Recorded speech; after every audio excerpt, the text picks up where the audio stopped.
for years. Gaano ka-special version?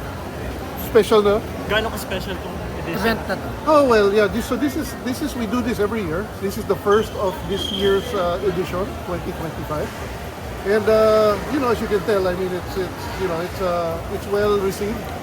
And the winner here automatically will qualify to go to Taiwan in June. But that's what we do for all the leg races. So we'll probably have about 6 races. And the first 3 goes to Taiwan, and the next 3, the race 4 to 6, goes to Japan. How many finalists are there? So actually, it depends. So for Taiwan, we're supposed to bring at least 10. Oh, dami. So after the races, where we pick the champion, after that we have like a playoff, like a qualifier to get the remaining seats. Yes.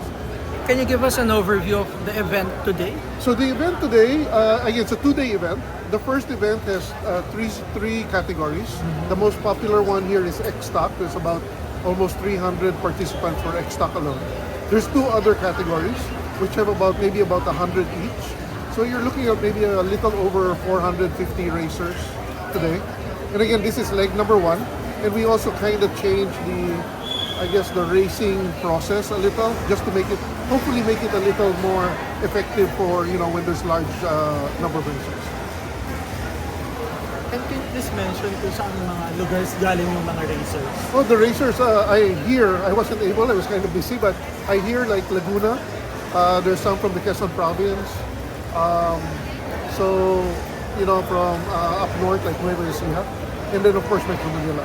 I understand there were like a few people maybe about 2 or 3 who flew in from Cebu. I haven't seen them yet, but that's how I was told as well.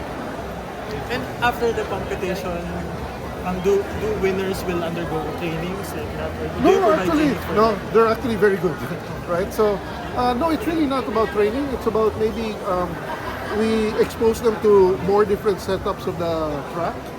And then hopefully, that builds up their confidence when we go to international. Yung international exhibition lang yun o may premyo? No, there are prizes. Actually, the winners in Taiwan get automatically qualified for Japan. But there's trophies and there's, of course, bragging rights. Pero walang cash prize.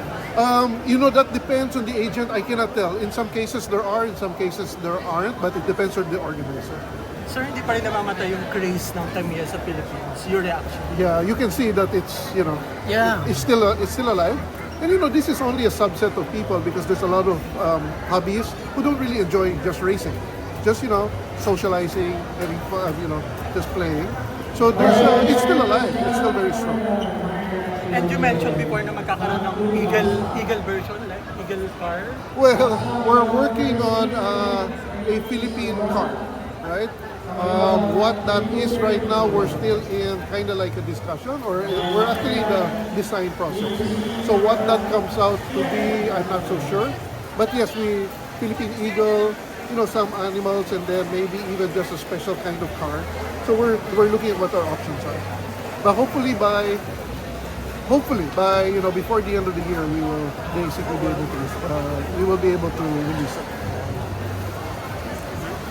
Did you make any adjustment from the previous events natin? Just the racing process itself.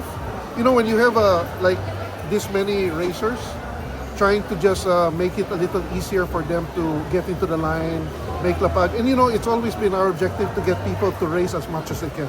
Not like two races and you're done, go home, right? So we try to, hopefully right now we're trying about 4. Hopefully we can reach it about 6. So just give people a more chance to actually play. In this racetrack, we only release it once every month. It's a big 5-lane racetrack, so it's people want to try it. How about feedback? Well, so far so good. I've been kind of busy because we've had some technical issues, but so far so good, and it seems like it's kind of very organized. So. Again, we have 4 rounds today. This was just the first round. Hopefully, the second and the third and the fourth, we get much better. May data kayo kung ilang Pinoy ang nagaganitong hobby? Oh, in general, no? It's very hard. But everywhere we go, we have races in regional cities, like we just had one in Daet, where we had more than 100 racers who will show up. Madami. We're going to have one this coming weekend in Iloilo.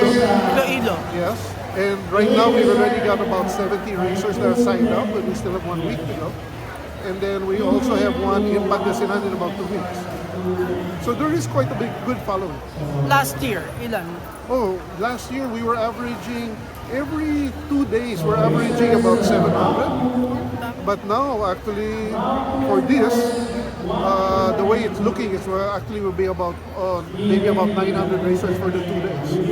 So it's still growing, and you know there's a lot more people coming. Sa new generation, sir, nadagdagan ba yung mga nagko-collect sa media? Yes. Can you talk about Actually, it? so what's the question? Is it a new generation? It's actually mixed, right? So you will have people that are my seniors, my age, and then much younger, like your age, and then even kids. So it really goes through all the generations. There is an appeal. Thank you.